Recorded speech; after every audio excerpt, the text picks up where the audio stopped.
Pour la République démocratique du Congo, le corridor de Lobito représente une opportunité stratégique pour valoriser nos ressources naturelles, en particulier le cuivre et le cobalt, qui constituent 70% de la demande mondiale dans le cadre de la transition énergétique. Avec une production combinée de 3 millions de tonnes par an entre la République démocratique du Congo et la Zambie, ce projet permettra de réduire significativement les coûts logistiques tout en augmentant nos recettes d'exportation. C'est donc une opportunité unique d'accéder directement aux marchés mondiaux via le port de Lobito, offrant ainsi une alternative stratégique à nos autres corridors d'exportation.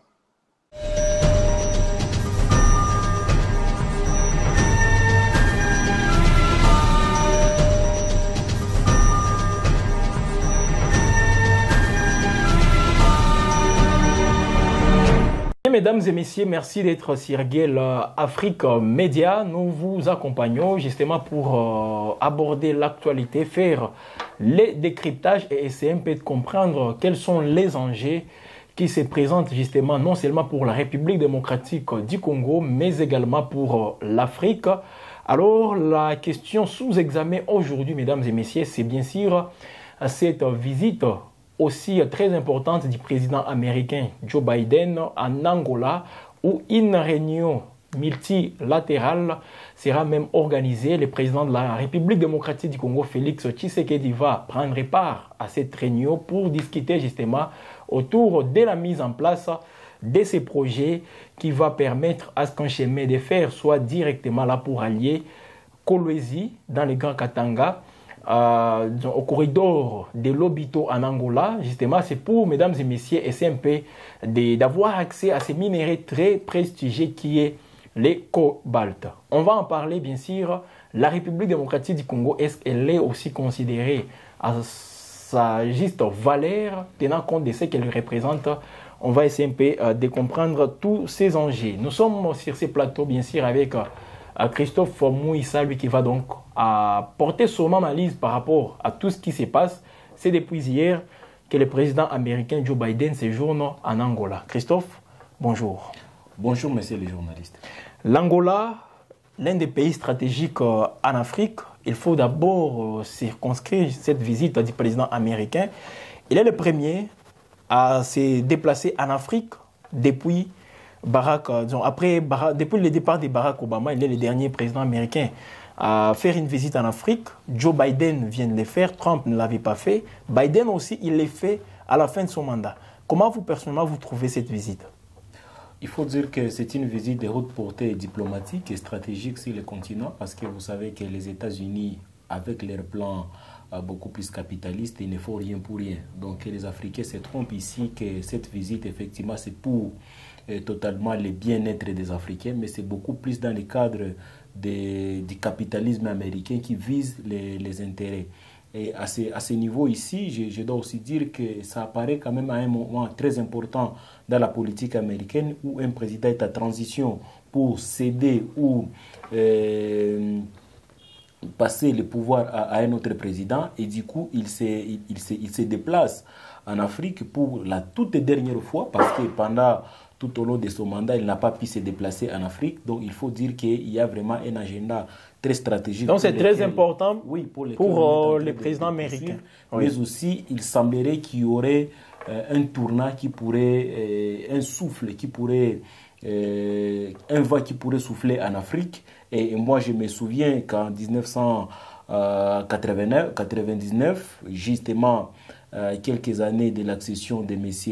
George Bush au pouvoir, qui devrait faire la passation avec Bill Clinton, qui devrait faire passation avec George Walter Bush. Oui. Il y a eu également un autre tournant sur le continent africain, et ce qui a ravagé Laurent Désiré Kabila. Une autre visite, c'était celle des secrétaires généraux d'État des États-Unis, justement avant le départ de Kabila au pouvoir. Aujourd'hui encore, si les enjeux en République démocratique du Congo, nous voyons un président américain se déplacer, c'est que c'est un message fort, non seulement sur le plan du développement économique, mais également sur le plan de la géostratégie. Mais il se déplace ce n'est pas en République démocratique du Congo, bien que c'est le cobalt de la République démocratique du Congo qui est visé, mais il va en Angola.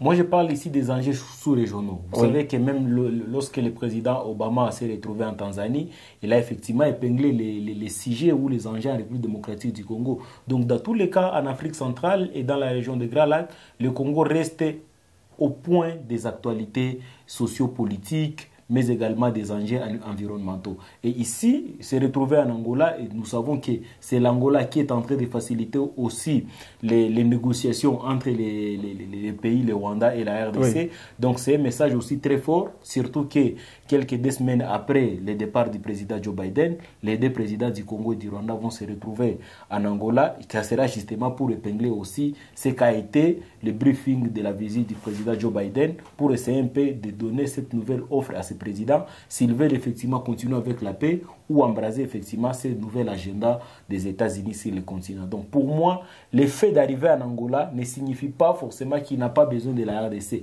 mais c'est en termes aussi... Ou soit c'est une considération qui n'est pas à la hauteur, peut-être pour la République démocratique du Congo. Parce qu'il y a d'autres opinions qui pensent que c'est que l'Angola est en train de bénéficier aujourd'hui avec les Américains.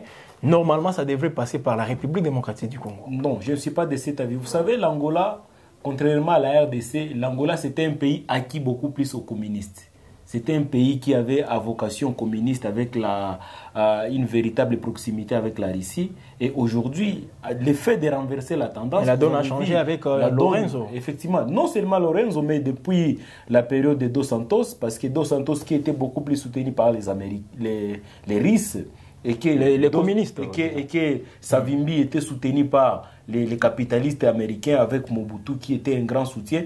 Et aujourd'hui, après la guerre de 2002 en Angola, vous avez vu comment est-ce que l'Angola a migré vers le capitalisme occidental et vous avez vu maintenant sa progression vis-à-vis de tout ce qu'il y a aujourd'hui comme développement. Donc, il y a beaucoup de capitaux des Occidentaux qu'ils ont investi en Angola et aujourd'hui, au vu de cette instabilité politique en RDC, nous n'avons pas la possibilité de gagner tous ces investissements au vu non seulement d'une crise de leadership, d'une part, mais aussi de l'instabilité politique causée par de multiples pays qui ne veulent pas voir ces pays avancer parce qu'aujourd'hui, l'organisation de la RDC, la sécurité de la RDC peut mettre à mal effectivement ces petits pays voisins, notamment les Rwandais qui veulent à tout prix voir ces pays. Justement, je vous comprends très bien Christophe, mais la question qui reste aussi pendante, c'est qu'on parle du cobalt. C'est pour acheminer tout ça, on veut mettre en place un canal, 1000 km justement, des chemins de fer. C'est au niveau de l'Angola que tout ceci se passe. Le président congolais Félix Tshisekedi lui se déplace pour aller rencontrer ses homologues pour parler justement autour de ces projets. Au niveau de l'Angola, il aura justement l'occasion peut-être aussi de s'entretenir avec les présidents américains. Alors tout ça, je reviens encore sur cette question. Est-ce que la République démocratique du Congo est considérée à sa juste valeur? Sans les cobalt de la République démocratique du Congo, est-ce que voyez-vous ces projets être réalisés? Non, nous ne devons pas faire de l'amalgame parce que le Congo aujourd'hui, le fait d'être absent sur des différents terrains, notamment sur le plan de développement, mais également sur le plan même de la vision de l'organisation de l'État, il y a plusieurs marchés que nous sommes en train de perdre, c'est notamment celui-ci. Oui. Et moi, je me souviens encore à la COP 29, où certains pays ont bénéficié beaucoup des subventions liées à la protection de l'environnement, mais notre pays, jusqu'à aujourd'hui, nous ne savons pas quelle enveloppe sera allouée dans le cadre de la protection de l'environnement, alors que cela se retrouve même dans les 6 piliers. Pourtant, nous constituons un grand poumon aussi. Un grand poumon en Afrique. Au niveau africain. Non, au niveau mondial. Au niveau mondial, avec d'autres pays. Il y a l'Amazonie au Brésil, il y a les bassins du Congo en RDC, avec lesquels nous avons plus de 70% de cette forêt, et nous avons la forêt de l'Indonésie. Mais jusqu'à preuve du contraire, comme je le disais, par crise de leadership, où nous ne savons pas ce que nous devons faire de ce dont nous avons comme scandale géologique, oui. Effectivement, on en profite pour passer dans d'autres pays, en fait, effectivement, de nous imposer malheureusement ce qui sera défini comme le plan Marshall. Et là, le grand bénéficiaire sera donc l'Angola. Au fait, c'est l'Angola qui est en train de négocier sur ce qui doit se passer en RDC. Oui.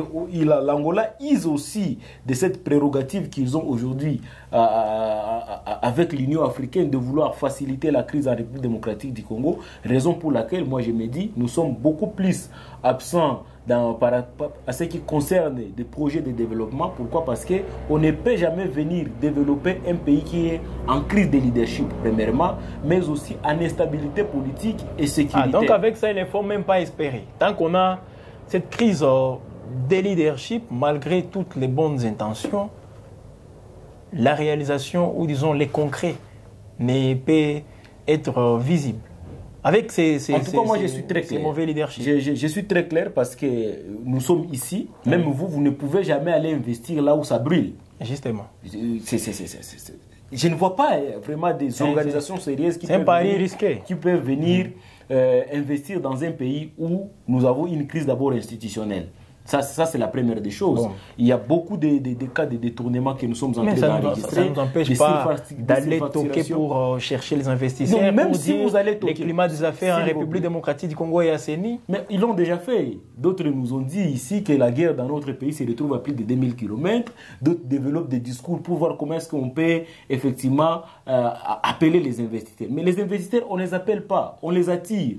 Par votre capacité d'organisation, par votre manière de sécuriser les entrepreneurs, assainir le climat des affaires, stabiliser les institutions politiques. Et c'est par de tels mécanismes qu'on attire les investisseurs. Mais chaque fois que nous irons vers les investisseurs, ils nous soumettront toujours à des conditions, parmi lesquelles il faut d'abord assainir le climat des affaires, il faut stabiliser les institutions politiques, il faut sécuriser les territoires. Voilà. Mais ça n'empêche pas aux différentes institutions de Bretton Woods de venir avec leur somme des fois colossale. En République démocratique du Congo, récemment, on a parlé de ces 2,8 milliards avec les FMI. Mais il faut savoir dans un pays en crise, il faut savoir comment est-ce que cet argent, le plus souvent cet argent, comment est-ce qu'il est non seulement dépensé, mais comment est-ce que ça se paye. Oui. Parce que ça risque d'être des éventuels crédits, des dettes qui pourront encore nous prendre 10 ans de paiement, et cela, ça ne se paie pas en liquide. Ça le paie malheureusement dans le cadre de passation des marchés, dans le cadre de partenariats publics et privés. Parfois, d'autres pays parviennent à annuler leurs dettes sur la République démocratique du Congo au vu des intérêts qu'ils visent ici chez nous. Donc, et nous ne pouvons pas y aller comme ça. Donc les pays fonctionnent avec le principe gagnant-gagnant. Si nous ne parvenons pas à établir cet équilibre de gagnant-gagnant, c'est-à-dire nous serons toujours en train de cumuler les dettes sans pour autant avoir la possibilité effectivement de fructifier ce dont nous avons. Très bien. Raison pour laquelle vous verrez que dans notre pays, il y a maintenant cette politique aujourd'hui d'achat même de certains carrés miniers entre les mains des étrangers. Oui. Vous avez suivi même la passation. C'est une grande bataille aussi. C'est une grande bataille parce que sinon on n'arriverait pas à développer notre pays. Vous avez vu de manière opaque où on a signé des contrats léonais de passation de 27 blocs pétroliers et de 3 blocs gaziers. Et aujourd'hui, quand nous voyons la manière dont nous négocions ces marchés, la manière dont nous donnons certains partenariats, en tout cas, ça ne favorise pas d'autres qui veulent venir dans ces pays-là en fait d'investir. Raison pour laquelle aujourd'hui, bien que nous ayons la capitale mondiale du cuivre, qui est le Grand Katanga, avec d'autres minéraux stratégiques comme le cobalt, mais nous avons toujours du mal à négocier certains marchés. Lorsque vous êtes dans le Nord Kivu, où Roubaix a produit en tout cas près de 60% des cassitérites au monde, mais nous n'avons même pas d'usine de transformation. Par contre, nous recourons encore vers le Rwanda en fait de traiter nos minéraux. Alors et des fois même le Rwanda devient ses négociants. Directement, parce que ici, nous nous retrouvons maintenant dans une situation où le Rwanda a un carnet d'adresses pour faciliter les minéraux qui ne se retrouvent pas dans son sol et dans son sous-sol. Et du coup, le Rwanda joue le rôle maintenant d'un commissionnaire qui fait trafiquer les minéraux en République démocratique du Congo. Ça arrive au Rwanda, on négocie les marchés et ça va maintenant dans les. Alors, dans les on pourrait revenir justement toujours dans cette émission sur cette question, mais il y a, parce qu'on parle de ces enjeux autour de la République démocratique du Congo, les Chinois qui viennent d'abord pour construire un autre chemin de fer entre la République démocratique du Congo, Lubumbashi et la Tanzanie, justement pour trouver un canal, faire passer les minéraux sans beaucoup de difficultés. Les États-Unis, parce qu'il y a une concurrence aussi ride entre les deux pays, les États-Unis qui viennent aussi au niveau de l'Angola. Et ça va permettre même de lier l'océan Indien à l'océan Atlantique. Tout ça, ce sont là les aspects très importants. Alors Christophe, la République démocratique du Congo. Alors la question, est-ce que vous voyez les Congolais prendre en considération ces enjeux ou soit nous sommes dans autre chose? Parce que ça tombe, Joe Biden arrive aux États-Unis. Quel est le débat qui domine en Angola, pardon? Quel est le débat qui domine en République démocratique du Congo? C'est la Constitution. Non, on n'aborde même pas toutes ces questions. Nous sommes effectivement victimes aussi d'une certaine impréparation dans la gestion politique parce qu'en voyant le poids des enjeux au niveau africain et la manière dont nous traitons des dossiers en République démocratique du Congo, vous verrez qu'il y a une véritable légèreté. Parce qu'aujourd'hui, il fallait se poser la question, comme je l'ai dit en liminaire, à chaque fois que les États-Unis s'intéressent à l'Afrique, il faut s'attendre à un nouveau souffle qui veut s'abattre sur l'Afrique. Je l'ai dit, ça peut être parfois la mort d'un président africain. Aujourd'hui, les enjeux avec les Sahel et consorts. Oui. Aujourd'hui, nous parlons même des minéraux.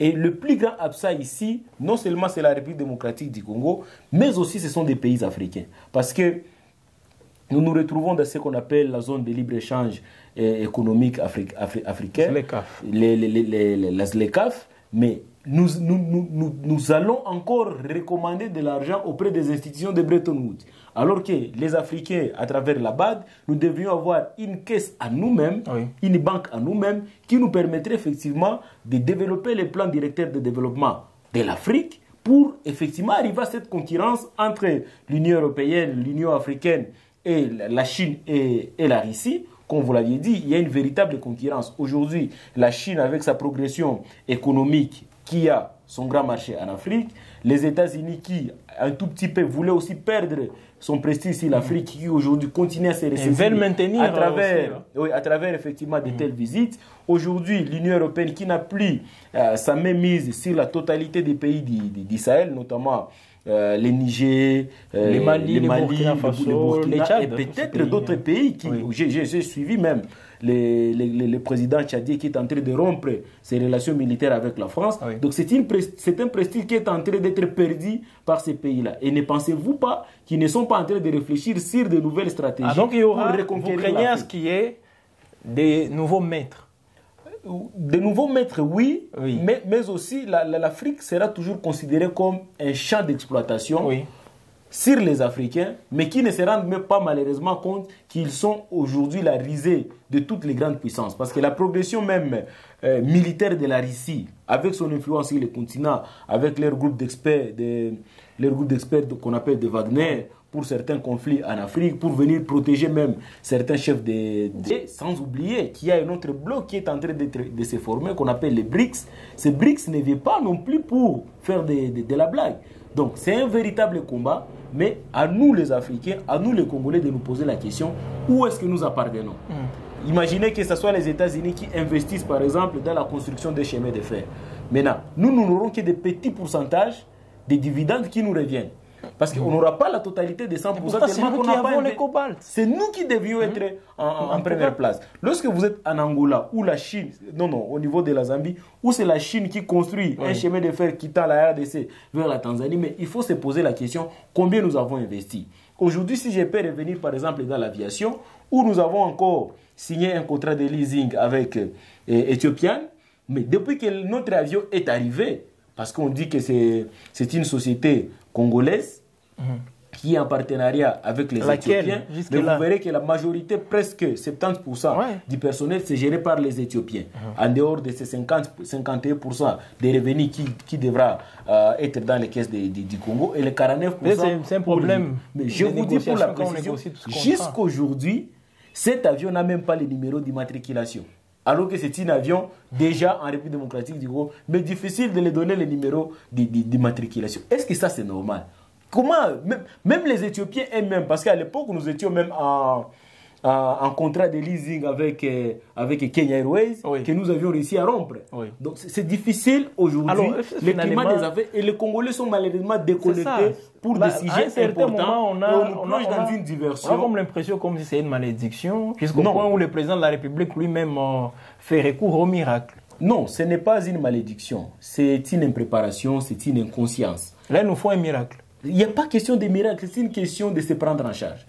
Et moi, je vous dis, si peut-être il y aurait des hommes providentiels qui pourraient toujours subvenir, on les attend, qui peuvent être soit dans l'armée, soit dans la société civile, soit un autre mouvement qui pourrait y sortir pour sauver la RDC. Et moi, je tiens fort à cela, parce qu'aujourd'hui, vous verrez que tous les débats essentiels qui concernent la vie et l'avenir du Congo et des Congolais ne sont pas abordés. Nous sommes beaucoup plus plongés dans la distraction. Alors, on va terminer par cette question, Christophe. Oui. La dernière, à vous d'être bref, en y apportant une réponse. Et c'est bien sûr Paul Kagame aussi cette rencontre qui